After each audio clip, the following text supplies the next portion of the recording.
This video is going to show you a solo flawless Sundered Doctrine on the new dungeon and how to obtain the exclusive solo flawless Emblem Pyramids Pilot. Okay, so according to Emblem.report, only 2,947 Guardians have done this since it launched. That is a rarity of 0.008%. That is less than 1% of people that have this emblem.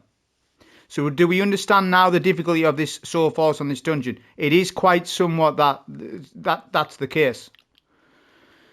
So this is going to be obviously a run on Titan. You can do it in all three classes, and I will visit all of the classes on this solo flawless. But for now, we're starting with Titan because there's a cracked build on it. Now, I use 6 different builds for this run, for this dungeon. So before you do the dungeon, you need to sort your dim links out. Hopefully, I put 6 dim links in the description. I probably will, but we'll see how we go. So, let's explain it to you, right? So, the starting section, you want a Traversal build sorted. Build 6 for me is my Traversal build. It consists of basically Eager Edge. Don't matter what build you've got on, just Eager Edge. But I use my run and build for everything. I never change aspects, I never change fragments, and I never change supers. It's always the same. I'm going to go into it in a minute. So starting section, it's not even an encounter. You can skip all subjugators. Skip, skip, skip, skip. Follow waterfall, skip.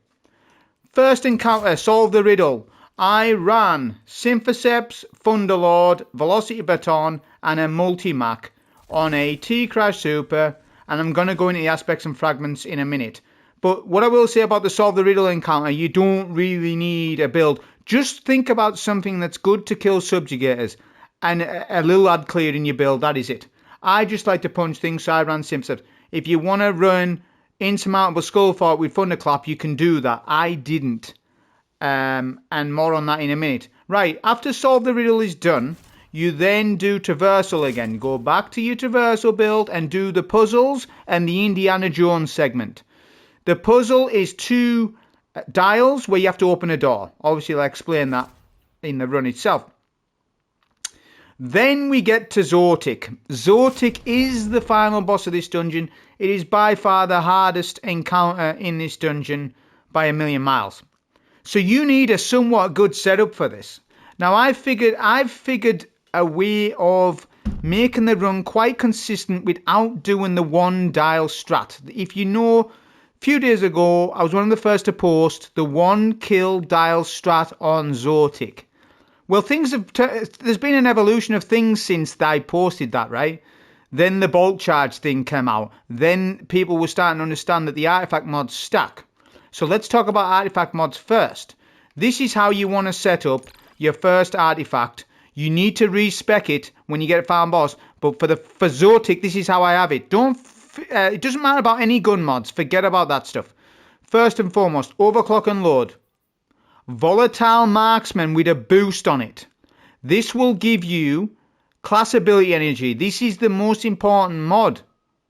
Put that on. I'll talk about the boost in a minute. Dielectric, I've got that on as well. Dreadful Finisher gives you special finisher for free. It's pretty good.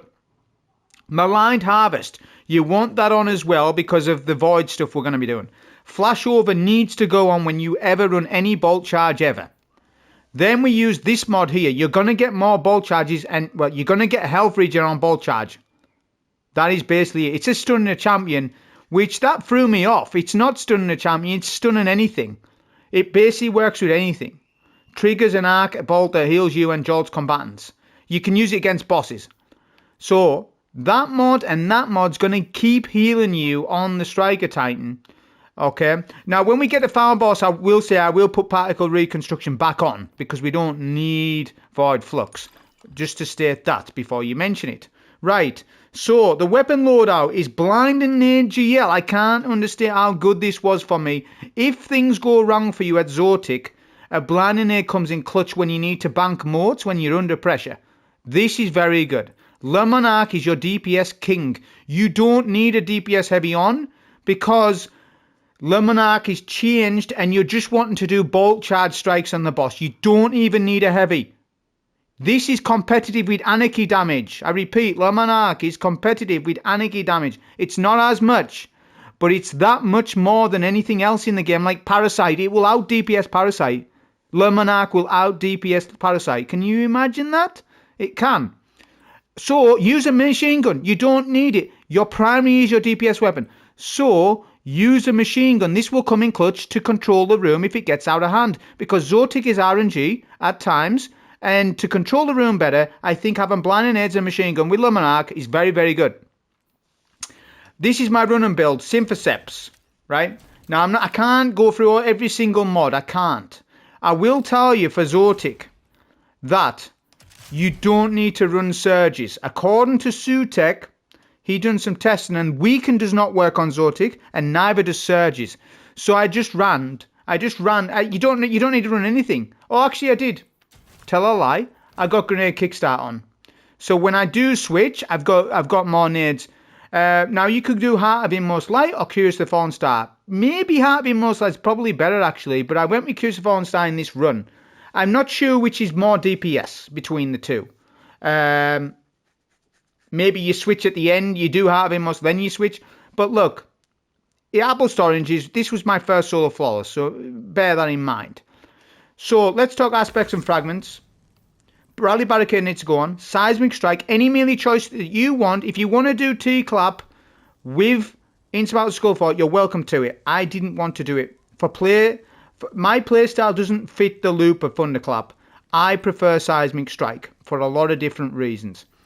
Storm's Keep, Knockout needs to go on. Fragments are very important to copy. Spark of Shock for Jolt. Spark of Resistance for what? Resistance. Spark of Magnitude to make your pulse grenade last longer.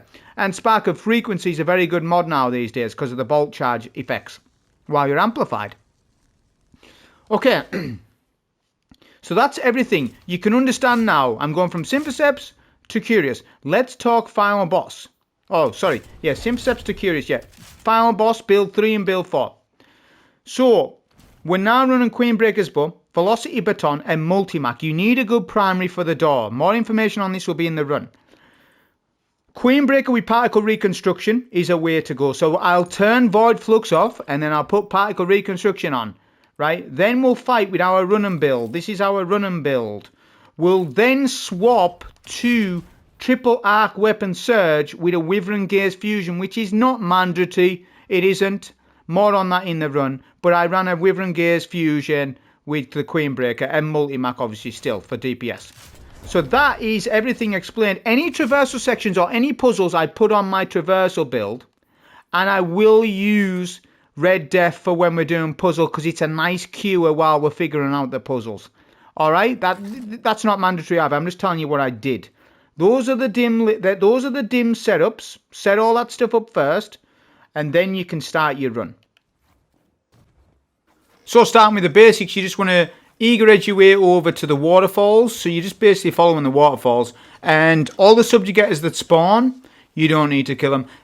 This solo flawless on this dungeon is more than likely going to be over an hour for you. So anytime you can skip anything, you skip it. And I can tell you the start section, obviously you can skip it. You just follow the route on screen. This video is going to be less about pathing and more about strategies on all the 3 encounters. Because it's assumed that you have a general knowledge idea of where the route is. Now, some of the footage will be sped up for editing purposes, but not any of the encounters. Not in any meaningful way that it impacts the viewer. Right, put a banner down, switch to your build for Solve the Riddle. Like I've suggested, doesn't have to be Thunderlord. Could be Anarchy. Anything that's really good for subjugators. Maybe Parasite on them. You could do that. Right, so as you start, you want to look for a bat. There are 4 rooms. L1, L2, R1, R2. Got it? Right now I'm on left side. For point of reference for you. If you ever get sort of like, oh, which side am I on? The middle, where the lane is, that'll establish, you know, you left or right, you know, because there'll be people, if you haven't been playing this dungeon, you're gonna get confused. You really are. So we need to establish where that bat is, and so far I have not found the bat. Right. Now this is just the way I'm doing it. I believe there might be another way with the mechanics in middle or something, but I just find the bat, find the symbol. Right. There we go. There's our bat. We get him shoulder charged. Okay, so it's Worm. Now we need to correspond Worm with a room. So one of the other rooms, one of the other 3 rooms, I've just been in that room, right, will be Worm. Now, a bat can spawn in the same room as the symbol, as the room that you need. So say, for example, it was Worm, and it was the same, it was the room that had Worm on it, then that's possible. There's a possibility. Don't assume that it's one of the other rooms, unless you've already memorized that. I'm not doing the memorizing. All I'm doing is just going from room to room. I get my symbol, then I do that bit.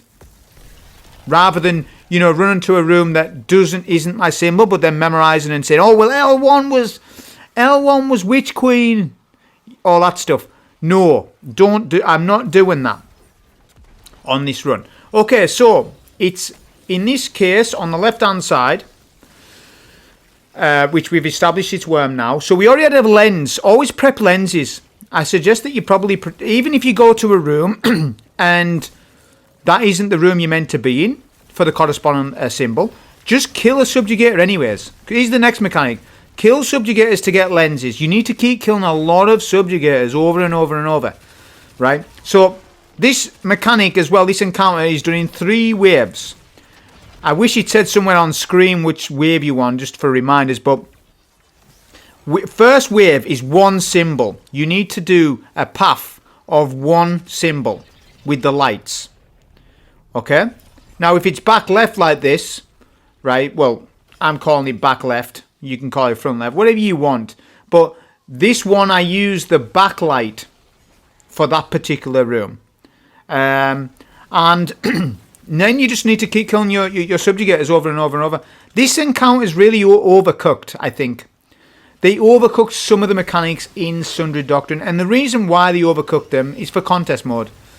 Because contest mode dungeon races now are very important to Bungie. So they've now sidelined the solo philosophy of what they used to have. If you don't know, their original philosophy for dungeons was solo first, fire team second. This is not opinion. This is what they said on their stream when they first done the Shattered Throne stream along, where the devs play Shattered Throne. They said and explained the concept of dungeon is for solo first, fire team second. You can beat it solo, but if not, you do it in a fire team of 3. Got it? Now that philosophy has changed. Every single dungeon that we're now coming up to, Vesper's Host. It started with Ghost of the Deep. Where it got ridiculous with HP of the boss and the amount of mechanics you've got to do to get the DPS. Right? It started with that.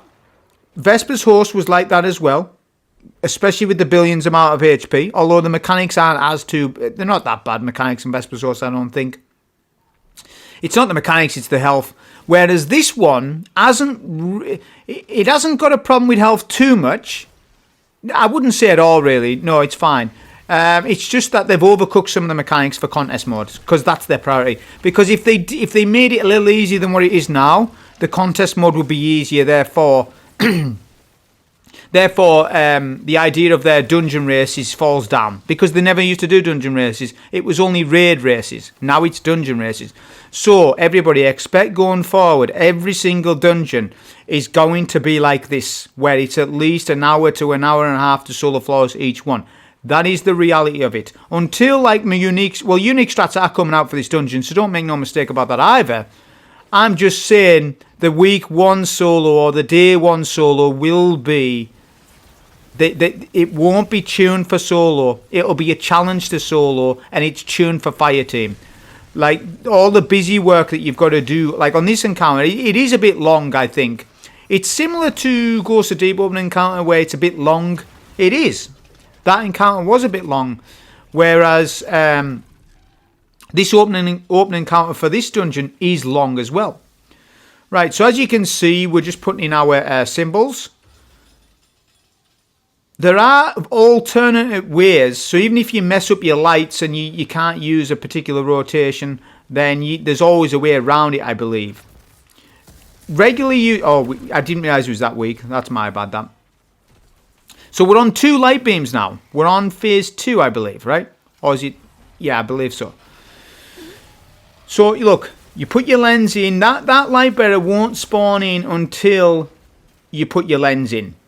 Okay, now there's two. You could work backwards for the room, but I don't. I work from middle onwards. I've seen other people, they work from the room backwards so that there's no beam and it damages you. I'm not bothered that it damages me because I just stay out of it. Really, see how it's a simple solution? I like to work from mid. That's just how I do this encounter. That's just how I learned it from Day Dot. I could go and change it and do it from backward light all the way back to mid. I could do it like that. It's apples to oranges. It's how you want to do it. It's mechanics. You know, if you fail on mechanics, you're doing it wrong. If you're not failing, then you're doing it right. You just might be doing it slightly different to somebody else. Ultimately, just do what's comfortable with you, because there's a lot of different rotations of symbols, and that has been figured out. Not that I've really watched so much, as you can tell from the run, I haven't. Because it's only on the third phase where you need to light up 3 symbols where your pathing really does matter a bit more. So, you know, there's a pattern. If you get L1, you do this rotation. If you get R2, you do this rotation. Look, those videos are out there for it. I haven't even watched them. Like, you know, I haven't. So I'm just doing it as face value. I go and find my bat. I get the symbol. I immediately look for the room that contains the symbol. And then once I know what room I'm working with, I'm good. That is literally what I'm doing in the run. Let's talk about combat a little bit. These subjugators, you need to be careful of the stasis one more so, I would say. When he does his shatter damage, if you're going to lock down an area like with a barricade, fair enough, do it, and you will get the health regen off bulk charge. But if you are really weak, maybe consider stepping away from those stasis crystals. They can kill you. Actually, they're quite threatening, the subjugators.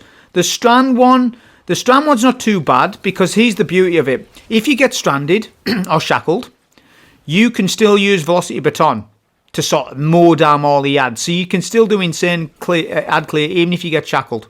And if not, whip out Thunderlord. Whip out Thunderlord and just do damage like that. So yeah, always be wary of, if you're shackled, pay attention to that HP ultimately. This is why I'm using a demo attrition velocity baton. You don't have to use it. You could use lost signal you could use double special. You could use double special Eager Edge Sword for this. I just went with the stock Thunderlord Power Ranger loadout because, I think a lot of people are going to run Thunderlord for this encounter. So I just ran with that. I'm trying to think of what most people would use rather than what I would actually use. Get it? And that's actually essential to the entire run. I'm trying to use weapons favourable to what people may have. And if you're going to say, well, people don't have Velocity Baton. Well, they have Lost Signal, though. And Baton and Lost Signal are very similar in power. Velocity is a little bit better because of Attrition Orbs. But make no mistake, Lost Signal can do everything that you want it to do for this.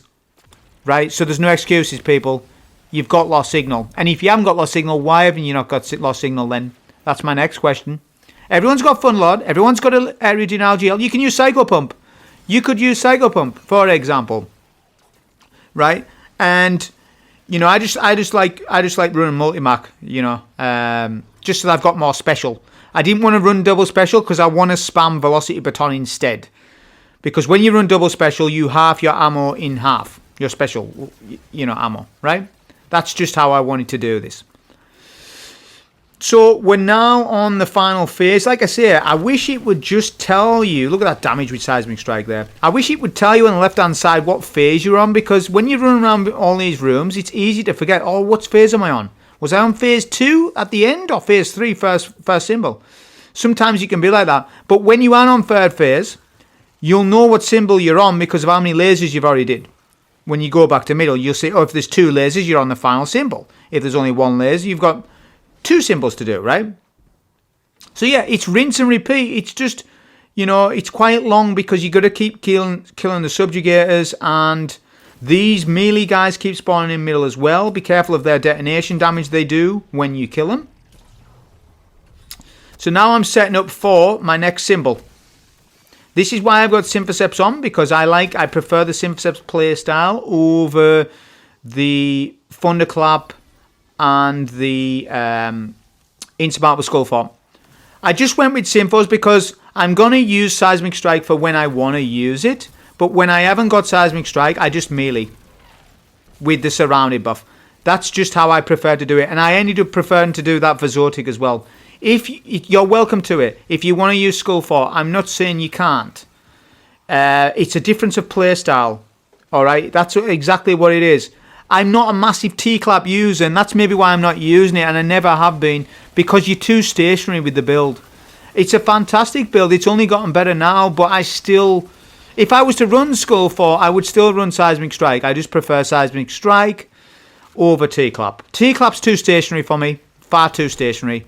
And if you miss your T-clap with Skull Fort, your build's rubbish. It only takes one miss, whereas with mine... It doesn't matter if I miss my Seismic Strike or whatever, because I'm basing everything around the uncharged melee rather than the charged melee. Get it? Difference of playstyle, difference of what you want. You use what you want. All you need to understand is how this damn encounter works with the lasers. Right? For what I struggle with, I'm not an expert on the patterns, but I will tell you on left side rooms are more important than right side routing. That's just what I found. So like when I'm on left hand side, for example, this room that I'm approaching, I would always use the bottom laser, and then for the left top room, I'd use the left laser. That's just what I'd always do. And then on right side, I would just use the right point every time. Not that I've looked into the routing, just I've seen, having done this a few times, that was a pattern. Because there was one time where I really messed up my routing when I first started doing this. It's like, what the hell's going on? Like, so look, we got worship here now. Bear in mind, the bat can spawn in the same room that you're in. It's RNG, as far as I'm aware. Unless there's some mechanic on how we know where the bat is. I might be missing that, but I don't think so. I think the bat just spawns in randomly on one of the rooms, right? So that's just basically how we do it. So we're on the, I believe, is this second symbol now. So we've got 2 more symbols to do. Yeah, I know it's long and it's hard for me for commentary as well, because once I've told you the mechanic, there's nothing else to really talk about.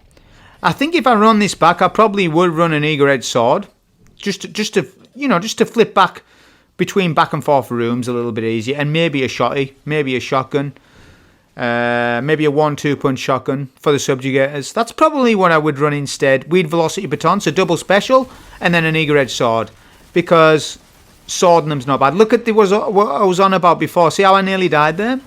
See what I mean when you lock down, it's alright locking down, and you will get the health regen off bolt charge. But if there's a lot of crystal formations around you, that subjugator will melt. So once you've locked down an area and he's about to do his super, and there's a lot of crystals around you, consider moving. Don't overcommit with the subjugators. Not that they're not that threatening, I guess. But I'm just saying, be aware of that. That to me was the most dangerous thing.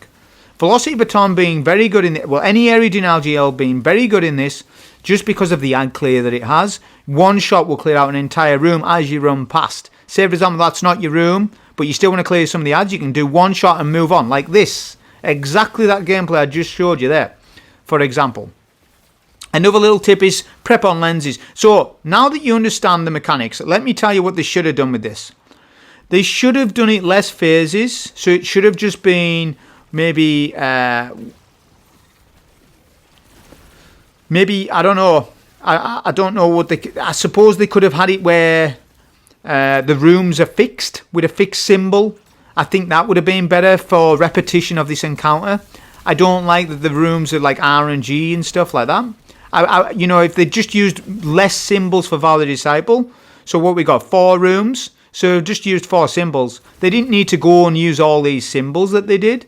So use less symbols and lens stacking. Lens stacking should have been a thing. So you should be able to stack up to 5 lenses for each subjugator killed. I think it's bad that we can't stack them, because if you do have a lens and you kill a subjugator, I think the lens despawns. I think it despawns, right? So I think, imagine being able to farm up lenses, and then you have that many lenses that you don't have to keep going killing subjugators all the time. You could farm 5 lenses up, or even 3. A 3 stack of lenses would be so much better. Then you could start to strategize way more. Having 1 lens is really boring. I get tired. I was getting tired running this encounter over and over and over, especially when I was failing at Zoetik. which more on that in a minute. Because when I was failing at Zoetik, I had to run this encounter again, right? Every time I was running it back, I was tired. I was like, dude, just rotate. Dude, just place the lens in the damn thing. It just felt way too long as an opening encounter. And the replayability of it will go down a little bit because of that. Like I'm talking about 2-3 months later on with this dungeon, if they don't make any changes, you will only run it for pinnacles. You know, that's it. Unless there's some great meta that comes out that changes things and you want to rerun it back because there's a meta sandbox change. But that is it. Once you get your soul flawless on all 3 characters, like for me, once I do that, I'm good. Like I want to use the meta sandbox with other dungeons now. I want to do Vesper's Host. I want to do War's Ruin. War's Ruin the Goat. Best dungeon they ever made. Why is it the best dungeon ever made? Because it is a dungeon. The actual definition of War's Ruin is a dungeon because it's dungeon-esque. You're going into something. It's a damn castle and you sort of ransacking a castle.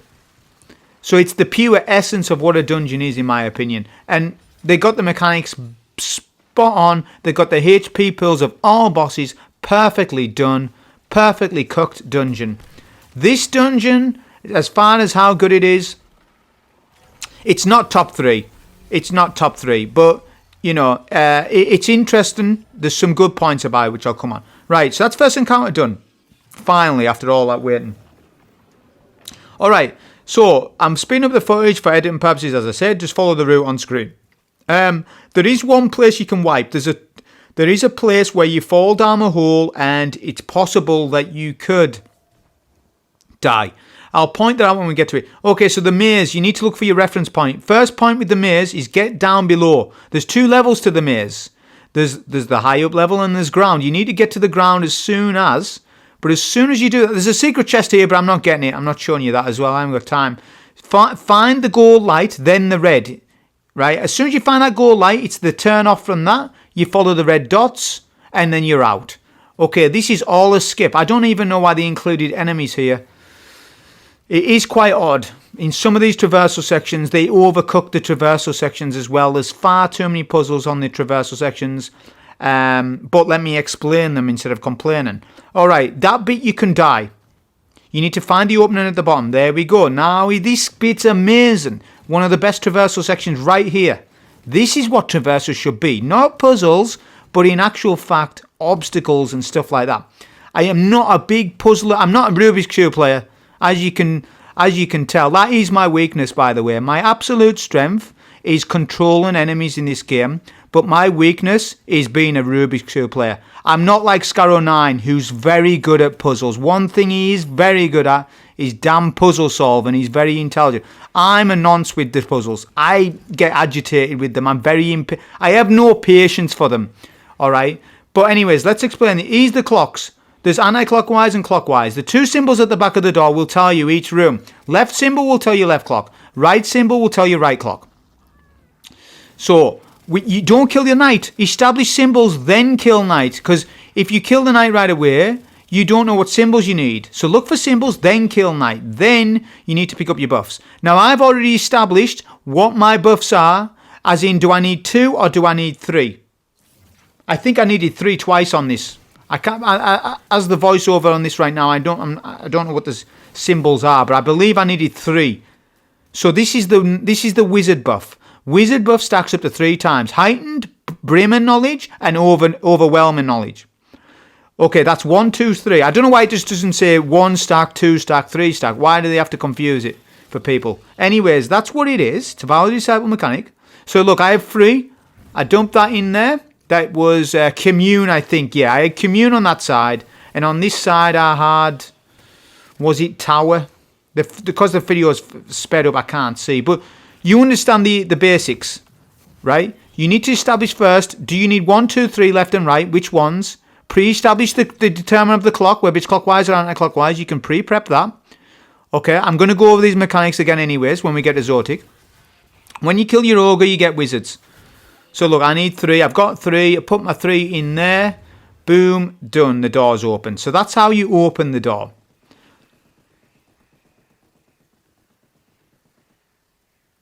Okay, so now we're getting to Zoetik. I'm going to slow the footage down in a minute. I just put a heavy-handed on there because I wanted heavy-handed on. I didn't have it on. Okay, so for this encounter, this is what delayed my solo flawless. I kept getting error coding. The error code was bees. Isn't it ironic? Because the boss actually throws bees at you. And I was getting error coded. Whether that's linked to ball charge, I don't know. The game is getting maintained right now as I speak.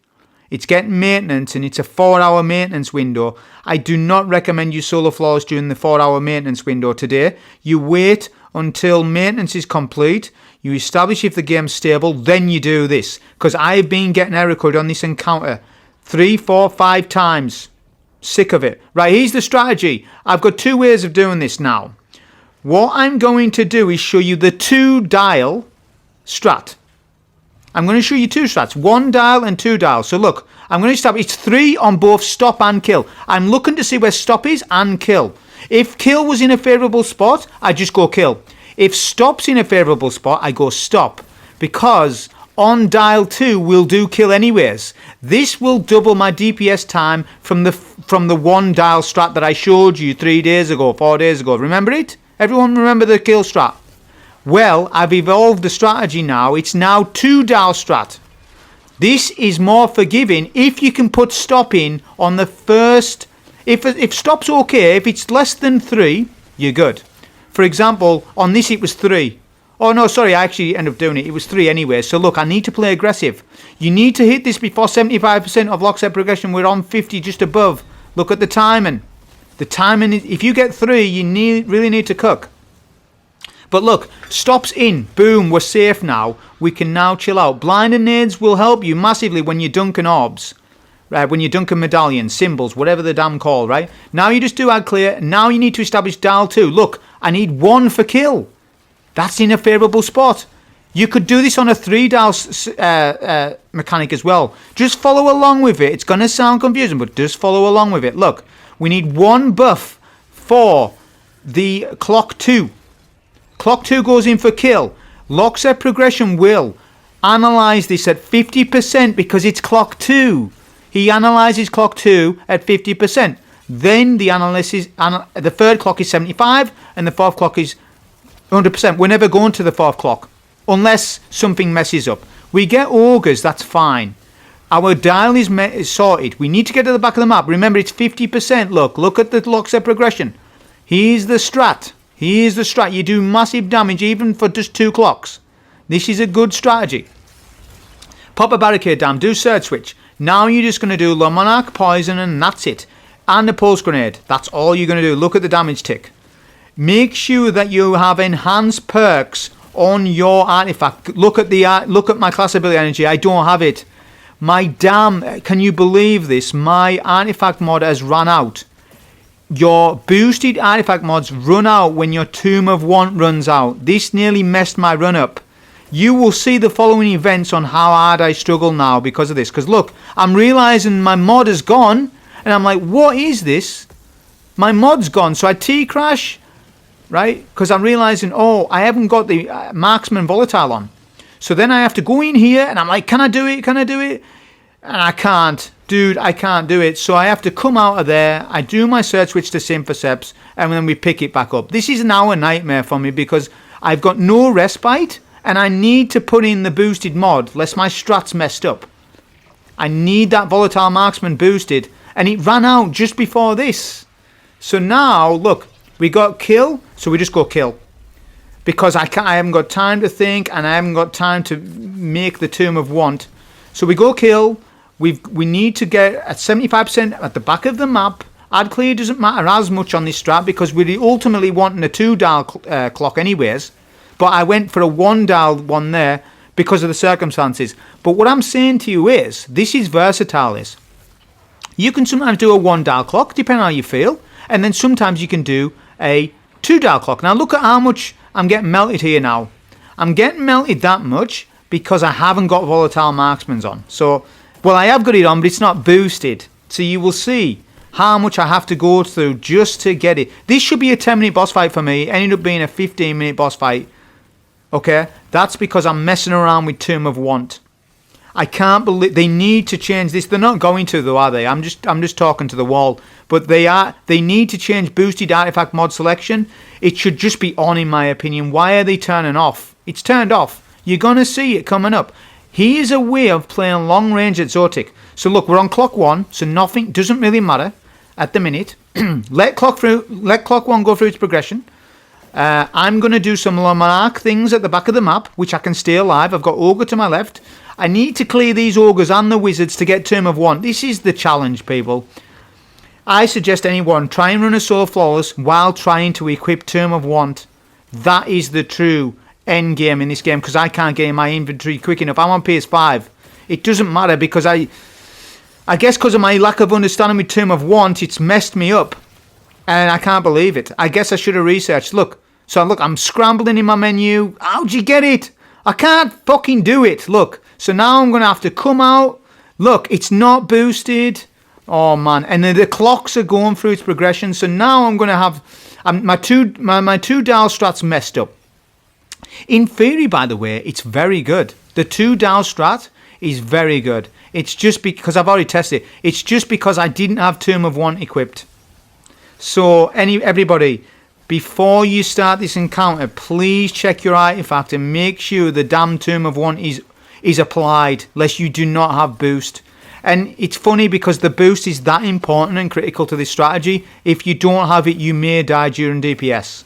That's how important it is. Once I get this room back in controller, look what's happening though. I'm using blind and nades to control the room. I'm using my machine gun to control the room. So this is a good strat in theory.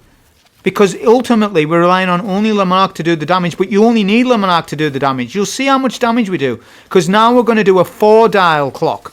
We have to, because I'm stuck trying to apply it. So I'm like, oh right, there we go. Now we get it on. So now I need to quickly scramble. What clock am I on? Remind myself. And I need to lock down left. Left needs lockdown because you need to get killing on the 4th clock before... We're on clock 3. I'm going to T-crash just for consistency, just to get rid of this damn Ogre so that we can control this room. I generally wouldn't do that, but because of the RNG nature of Zoetik, you sometimes have to do this. Okay? But this is an absolute goated loadout. Like, don't say the loadout's bad. It's just because of my Tomb of Want messing up is what's messed up here. I claim the room back. Don't you worry about it. It gets claimed back. So look. There's clock 4. It's reset. So now I need to see how many... I need to clear the room a little bit. Look at lockset progression. We're on 25%. I need to do 1 clockwise kill medallion, symbol, whatever you want to call it, whatever it is. Get rid of this Ogre. Look, that's what's so good about having an LMG. If the RNG goes against you, you've got an LMG on and you don't need a heavy, seriously. If I was to do this properly with the 2 dial strat, you can solo free phase on a 2 dial strategy where you get kill on clock 2. I know because I've done it, but obviously on a Soul Flawless it's not going to behave. My clock's reset. This is why I hate Zoetik. So I had it on kill and it moved, so I have to resort that out. That's why you clear out left. That's why left's so important if you're doing the 4 dial strat. That is why I prefer the 2 dial strat. Right, let's explain DPS now. Right, we've got a full rotation, so watch damage. At least we've got a full rotation, so we're getting rewarded for something. Volatile Marksman is equipped. Boosted. Look at damage. You just do Le Monarch. That's it. Le Monarch and a pulse grenade. That is it.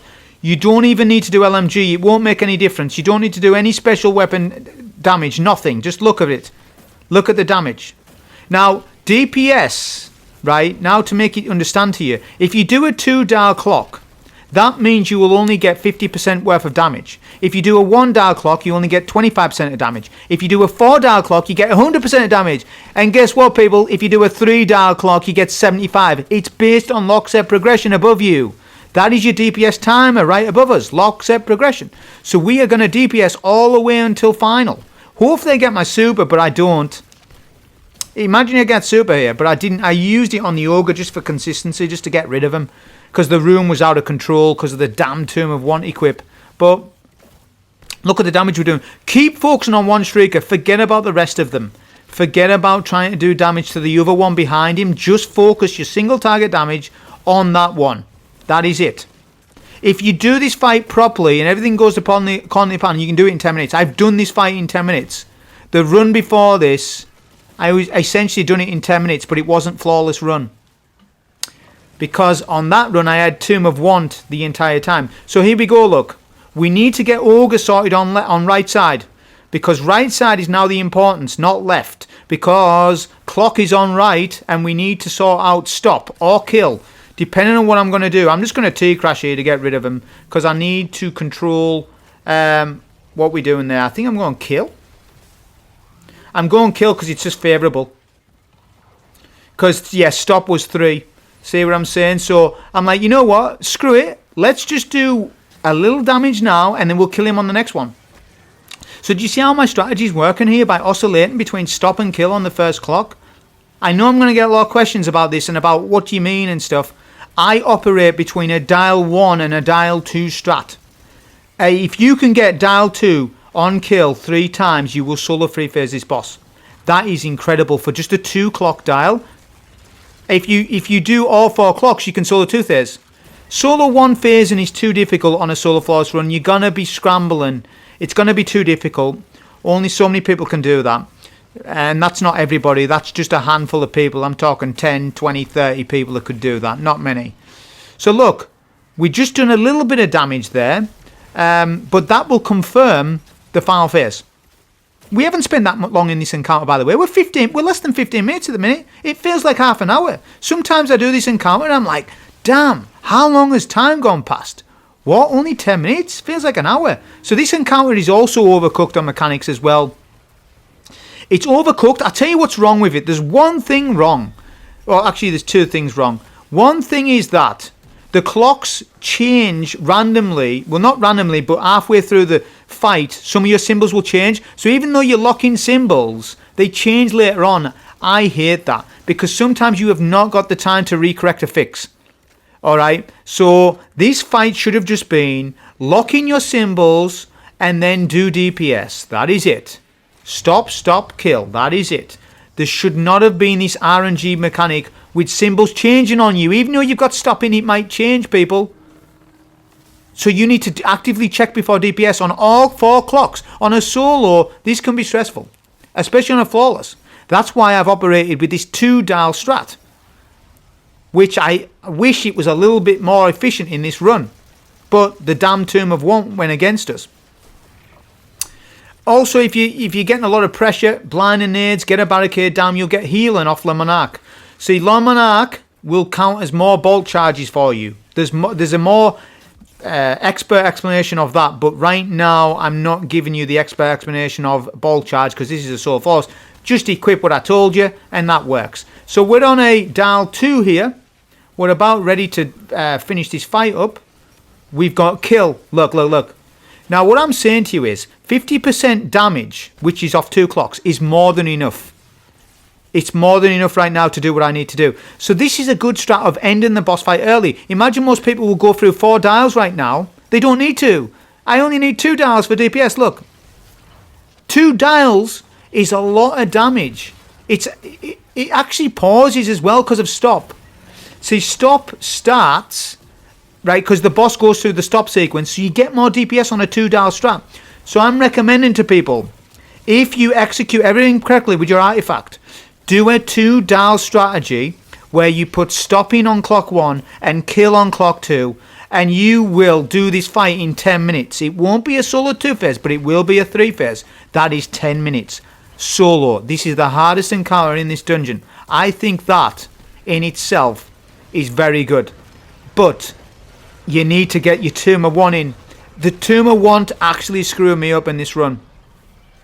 So in the future, I'm going to be on top of my Tomb of Want mechanics. Right, we're going to, for video editing purposes, we're going to skip the traversal because it's common sense on where you go. Come on, don't die on traversal. But the puzzle, right, so here's the puzzle, right? I end up messing a little bit on this, but it's not bad. What you need to do is put this symbol that you saw there. And the symbol on the bottom needs to go up top. The symbol on the top, which is worm, needs to go on the bottom. Now, I just went the wrong way with this symbol initially at the start. But what I've just told you is absolutely correct. It's just I've went the wrong way around. I should have went the other clockwise way of doing this symbol. But this is the least of your worries, this puzzle, because there's no threat. I put red def on because you know why? When you try to do the symbol, bats are constantly annoying you. They're not going to kill you, but they're annoying you. So look, just getting a quick clear on them, a quick cure on them is really nice. So that's why I ran red def, and I will on any class, no matter what I do. So yeah, we're doing it right, but we went the wrong way on the first symbol rotation. I end up fixing it in a minute. Don't worry about it. See, look, that hasn't worked because we went the wrong way with it, whatever. There's only one input code for this. So I'm like, oh, right, I've went the wrong way. So I need to go the other way around. So you need to go left with the laser, not right. There we go. That's it. You go left. Boom, boom, boom. Then we need to rotate this again to that. And then obviously the second one. So I just went the wrong way. It was just a case of, I guess because of Tomb of Want, it just messed up everything about my day. That stupid artifact. I can't believe that is how you boost the mods. It should just be, they should just be boosted. What's going to happen then if we've got all the mods? Are they all going to be boosted? See, with the tonic system, you just boosted a mod. Whereas we're going to eventually unlock all the engravings on the one. So are all of them going to be boosted? Doesn't make sense. The Tomb of Want thing. And I've had a lot of comments about Tomb of Want, how it works for quests. Hardly anyone knows how it works. Like, day one, I didn't have a freaking clue about it. Like, there's no tutorial to show you how it works or what it's meant to do. And my question there, does anyone know? When we unlock all engravings, will they all be boosted? Or do we select them? Because there's no way to select anything on it. It's absolutely a joke, that artifact. Absolute joke. And not only that, people are just confused on how you farm the shards. Because they patched it. I made a farm, didn't I? I showed you how to farm the shards, and they patched it. So people are confused on that even. So anyways, there you go. That's the puzzle done for you. So now we'll be on with the final boss.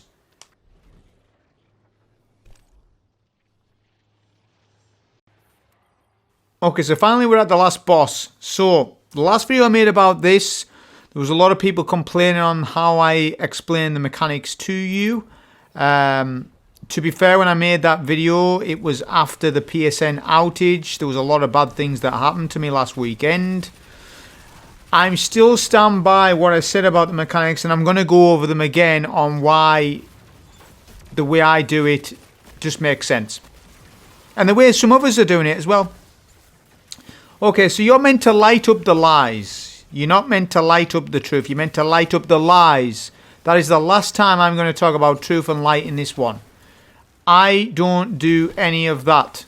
We are in a Solar Flawless. We have not got time for grimoire books, people. Who do you think you are, Bife? Get with it, get a plan, and just do it normally. You want to kill the bat. Now, the reason why you want to kill the bat is because you're going in there anyway. If you don't kill the bat, he's going to blind you. You need to kill subjugators left and right. There are 3 rooms. You'll see a map on the screen. Left and right. And basement. Middle basement. But left and right wings have subjugators. No matter what you're doing, both of them need took out because they can end your run. So can the bat. And when people say you don't need to kill the bat, you just work out the truth and the lies. Well, doesn't matter, dude. You need to kill him anyways. So you may as well just do the bat strat. Okay, so when we get to the bat, I'm going to go through it exactly on how I do it and why. When you're on a Solar Flawless, you've got enough to think about. You've got enough to think about. If you're 1 hour and 10 minutes into this, you're 60 minutes into a run, and somebody's asking you about truth and lies, and the light gives to the worm, whatever, right? Look, stop being ridiculous. This is very simple boss fight. Don't overcomplicate it. In a fire team, for sure. On a Solar Flawless, you need to dial in everything you do. You could die to the boss. The boss is a threat with his shackle. Right? So, the bat was not left. So, if he's not left, you go right. Right is an easier room than left. Left's hard because you've got to shoot the door. You need to put in 2 mags of an SMG to open that door fully, lest the door will wipe you. I've told you about the door, make sure. You can use an auto rifle instead, but I like multi-mag for this because of kinetic tremors. That's just what I like. Look, it melts down the subjugators. That's why I use multi-mag and velocity baton. Look, the first symbol is Guardian. I'm not telling you a true or lie, I'm just telling you. It's Guardian, that is it. Right, so this is how I would do it. I see Guardian. Both subjugators are killed left and right. Go to middle. Go to middle. And establish what the hell's lit up anyways in the start. So Guardian is on the right hand side. Guardian and kill needs knocked off. Guardian and kill needs knocked off. Now I actually went to the wrong symbol here. Just because of me being a little nervous at this boss fight. I don't know why I was, but I was. Just because the amount of error codes that I got before this, over the last couple of days, me getting a lot of error codes at Zoetik, that he ended a lot of my runs. So that's probably why. Down here is give. But you'll see on the map, let's go through some symbols because I made a mistake here, but that's fine. Right, so the symbols are as follows. If I see this map, I've got the map on screen, like, but you got left hand side room, worship top left, hive top right, guardian mid right, traveler bottom right, pyramid bottom left. That is left wing room done. Let's talk middle. Basement is stop and give, not kill. I was thinking give because I sometimes get confused with kill and give, like from a distance. That's likely what I've did. Give is bottom. Look, I've just turned it on. Need to turn it off. Right. Outside of mid. Drink is top right. Drink is the hardest symbol to do, by the way. Drink. If you get drink, it's the hardest one. Kill is bottom right mid. Worship is bottom left. This is the white. Right, now back onto the right hand side of the room. Right hand side of the room is the easiest. Worm, witch queen are top left and top right respectively. Sun is middle. The black sun. And then light. The last one is light on the right hand side. There's a map on screen, so there's no excuses. There's absolute no excuses. You need to use that map. The more familiar you are with it, the better. The more you play this encounter, you don't need the map, but just have that map up, just in case you have a momentary lapse of concentration where you're like, oh, wait a sec, where was Worm again? And then you can quickly look at your map and like, oh yeah, it's right side. Of course, we know that. Do you know what I mean? Because you've got to balance a lot of things. Now, I played this fight on Warlock, and I'll say, to be honest with you, the Warlock's better on this one. I didn't find the bolt charges that impactful on the boss, and I ran Sleeper Simulant, and I still think Sleeper Simulant's better than Queenbreaker for this fight. Mainly because you've got to get more crits with Queenbreaker, because it's a burst fire mode. With Sleeper, it's clear cut. If you hit all crits with triple solar weapon surge, with Sleeper Simulant, you will hit for 190k per shot. If you stack that with a Wyvern Gaze, you'll go over 200k. If you stack that with Sanguine Alchemy, you will be doing almost 230k per crit with Sleeper. Sleeper's the better choice for this. But because I'm on a Titan, I figured that I should be using Queenbreaker because of bolt charges. But having ran this now, I think just Sleeper's better for this fight. I just think it's better. It's easier for your crits. If you hit the body shot, it's not a problem. You know, because there was times when I was missing crits because I was pressured by some adds and I'm missing my crit or whatever.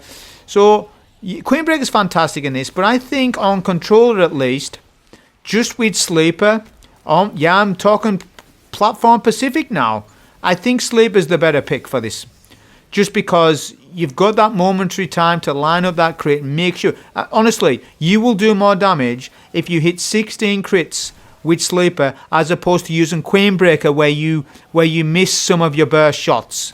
If you miss, like even if you miss like say, I don't know, 20% of your crits on Queenbreaker, you may as well just go Sleeper then because you're missing your crits. Get it? And Sleeper's an easier crit weapon than Queenbreaker. So, do you see now the difference? If I ran this back, even on Titan, I probably still would run Sleeper because Bolt Charges doesn't seem to be doing that much damage to this boss. Well, no, it does. It does. But it's not as sizable as Zoetik, as Zoetik, right? You've got to be bang on with your stuff.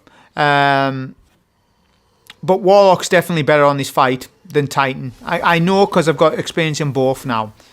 Titan's alright. Titan's alright. It's just not that good with... it's not as good DPS-wise, I don't think. You can solo free phase on a Warlock, for point of reference.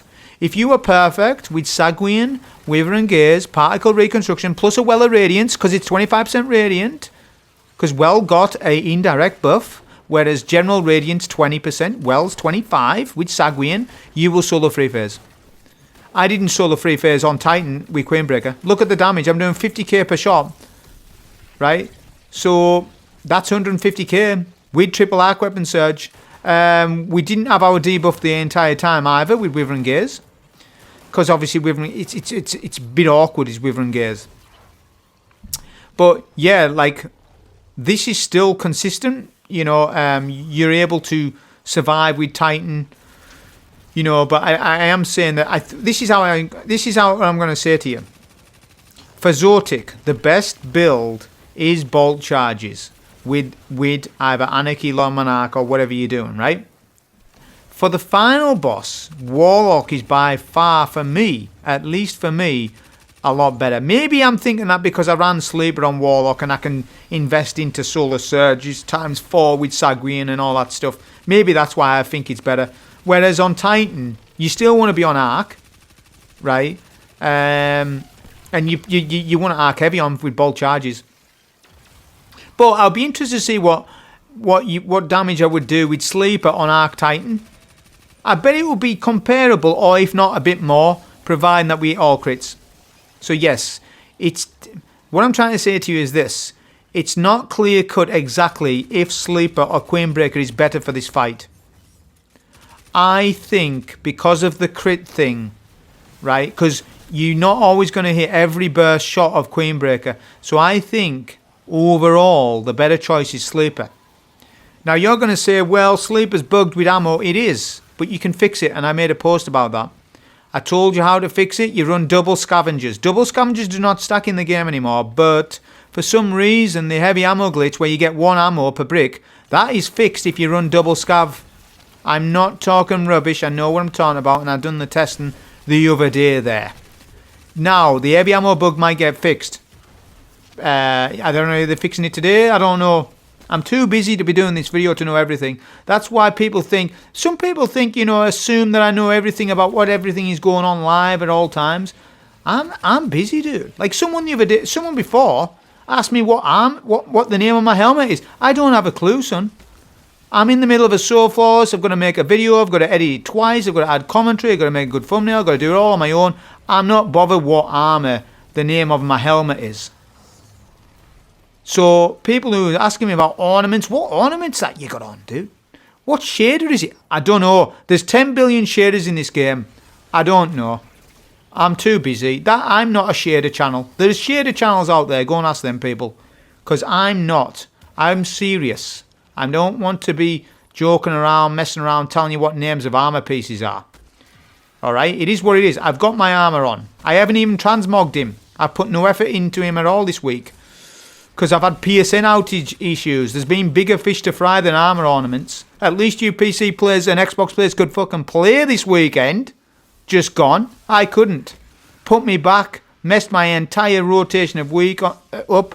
I just can't wait for next weekend for everything just to come back to normal. I've had Tomb of Want issues. PSN outages.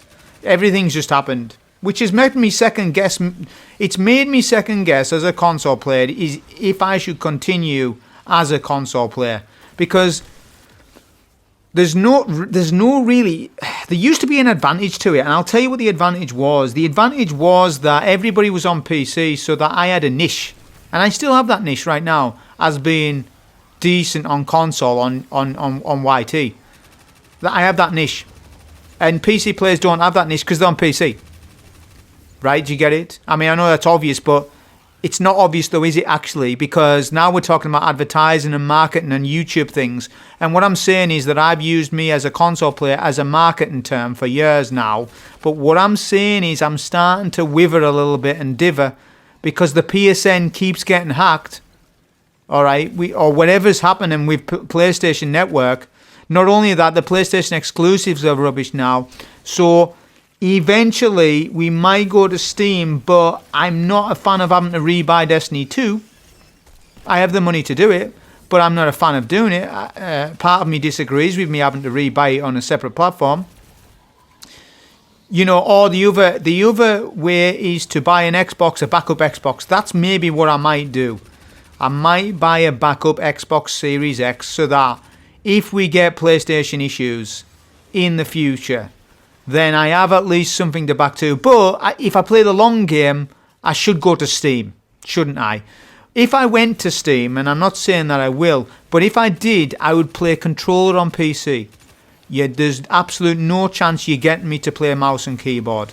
If you make me play mouse and keyboard, my career is over. I will not be able to do anything. I'm controller through and through. That is it. That is it. So if I go on to tell me experiences PC players, what is it like playing PC with controller? How is it like? Because I would imagine it's very similar to PS5. Right? I can't see, the only the benefits is that your updates are quick. PSN's always getting issues. Even an update can cause disturbances. A minor update. Sometimes we always get it slower than Steam players. I know because I watch. So yeah, I just thought I would mention that. Look, this weekend has really rocked my faith in what I'm doing and on staying on console. And maybe that I shouldn't, because I'm not getting any real thanks for staying on console. If I switch to Steam and play on controller, people would still think I'm on. People wouldn't even second guess it nowadays. It's 2025. Everyone is PC gaming now. Console gaming's just rubbish, and it is. I can't defend it anymore. Console gaming is now rubbish. It never used to be. When I was a kid, man, consoles were king, but not now. They're not king anymore. PC gaming is the future. It just is. So I just thought I would mention that and address it in this video. Right, so the boss is misbehaving. This is another thing as well. If the boss misbehaves on your run, then good luck. Because that will end up making you have to do an additional phase. Now, I haven't included every single phase on this video just because of the length of it. And that's another thing as well. With these Soul Force dungeons, because they keep getting longer and longer every year, it's making it more difficult for me to do commentary on these runs. So now I have to start doing a little bit of editing tactics. This was close, by the way. If you do that, which I don't recommend, T-crashing at the end, then go down below. That was quite close and not something I recommend that you do on a run. So yeah, I'm not including every single phase because of the integrity of the video. Like, you know, I don't want it too long, even though it's too long anyways. Don't worry, I'll revisit this and do some more optimized runs. There'll be some more optimized runs, but there's more at stake now. Because it's not just the dungeon now, right? So we've got contest mode to rerun back. GMs are coming out next week. Yes, you heard that right. GMs are coming out next week. I've got stuff to do. So, me running this back to get a perfect run. No, I don't need to be doing that right now. I'll do a perfect run as we go on along with the season. Right now, the only focus was to get this damn emblem before reset. Because what I'd read is that there was maintenance today, and I was not running this run on maintenance. On maintenance mode. The 4-hour maintenance mode ain't no way. Because you'll get error coded. And getting error coded in a dungeon, that's another thing. It's alright making these longer dungeons, but we gotta get those servers stable. Because people are losing solar flawlesses because of error codes. And I'm a victim of it now as well. It's not just everyday people anymore. It's people like me that are complaining about this. So yes, you can make longer dungeons like this, but please get them servers up to date with 2025. It has to happen sooner than later, because if it doesn't, eventually these dungeons will be a one and done thing for solo, and you'll never run them back again because there'll be no need to. There'll be no fun to. And I don't want it to come to that case. I really don't. And that's what I'm saying, is it's the error codes. You know, they've attuned, they've maybe listened. The HP of this boss is fantastic. It's not too much and it's not too little. It's probably scaled about right. I don't think he's got too much and I don't think he's got too little. So it's about bob on. It's not like Vesper's Host. This is easier than the Puppet Master. It's easier than the Puppet Master, right? It absolutely is. But Zoetik I would argue, is harder. Yeah, you heard it right. I think Zoetik is harder than the Puppet Master. They've probably got it the wrong way around. Kev should be the first boss and Zoetik should be the final boss, because the amount of RNG that can happen at that boss fight is incredible. Right, it's incredible. So I haven't talked too much more about mechanics because I've literally explained it. What do you want me to do? Re-explain it to you? You don't need that. Obviously, I haven't explained that one mechanic, though, with the unwritten empowerment. I think it's straightforward. You take the strand locks off by getting a 7-second buff off an operator ad, and you kill the free strand locks. They are different position and located depending on which lock we're talking about. For example, drink, top left, top right of middle, that one's a hard one because the boss will shackle you maybe as you're trying to do it, and that's that is a maybe death. This is what I'm trying to highlight in this run, is there's potential risks of deaths. And that's exactly what I'm trying to say, is that those are your risks of death. Another risk of death is the door. As you're shooting that door, you need to put 2 mags of an SMG into it. You're getting hit behind. So you need to make sure you're approaching the door near to full HP, then put the 2 mags of your gun into the wall to then ensure that you don't die. Okay? So I'm making it sound a bit more harder than what it is, but I do. Those are your kill points. Drink in middle is a kill point for the boss to maybe kill you. They call me the Drink as well, don't they? That's my nickname, the Drink. Right? That is a kill trigger, and the door is a kill trigger on left. But everywhere else is reliably easy to stay alive. The subjugators, super them. Super them because you can get your super back. Farm and ammo. By the way, if you get frozen, do not go through that door. There's your kill trigger. And I didn't even know what was going to happen there. That's a kill trigger. If you get frozen while you're in the door, you're dead. See how, like, it can really snowball and domino effect on you if you've not got these rules. You need to follow the rules, but once you follow the rules, it ain't too bad. Farm ammo, by the way, we need Hive Eyes on. I need Hive Eyes on, which is left room. It's left room, top right. The map will show you that. So yeah, as long as you follow the rules, farm ammo in the basement. Middle basement is where you farm ammo. That is absolutely where you do it. Reason being is because the boss can't touch you in there, and the Thrall, you just keep killing Thrall. They're quicker, and you'll get your ammo really quick. Queenbreaker holds 27. There is chance for you to spam all 27 shots. Now, I run Curious the Fallen Star. Next time I run this, I'm not going to run Curious. I might run, I don't know, maybe Heart of Inmost Light instead. I'd like to see the compare the damage, because T-crashing the boss can sometimes make it that you lose damage if the boss runs away and stuff, because then if you T-crashed and then you've used less Queenbreakers, right? So it's ideally best to super at the end, but if the flames kill you as you've done that, you know, see what I'm saying? So next time I run this, I need to reevaluate my DPS strat, because I'm not really liking it fully for this fight. You know, maybe instead run Sleeper, 16 shots, get all 16 crits, then T-crash at the end, because there's time to do that. Yeah, I actually know the time on that, because I've done Sleeper testing on the weekend, didn't I? So I know that by the time you're doing 16 shots, you've got roughly 5 seconds of damage left on the boss. That's enough time to do a T-crash and get behind cover. So the rotation I've just explained to you, maybe you should try it, because I think that's better than what I'm running here. I also think the Wither and Gaze thing isn't worth it. It takes too long to proc. I mean, it's worth it on the first bit, I suppose, but I think you could probably do more damage with Sleeper and Cartesian Coordinate, because Cartesian Coordinate will give solar surges. And double dip with Sleeper. See what I'm saying? Or Emerite. Emerite and Sleeper. I think that would just doing that on its own, because Wither and Gaze is kind of funky to use. It's kind of funky to use, and you only proc it once, because if you proc it the second time, you lose damage because you're taking too long with your shots.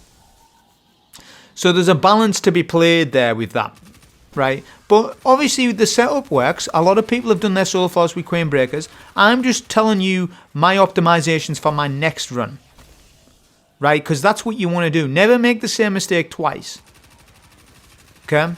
because it's a solo 5 phase anyways with Queenbreaker, roughly. Solo 5 to 4. 4 if you good luck on it, you need good boss RNG. If that boss just hides behind pillars all the time, you're going to lose damage just because of that. You see? So 4 phase is the best you can hope for with Queenbreakers.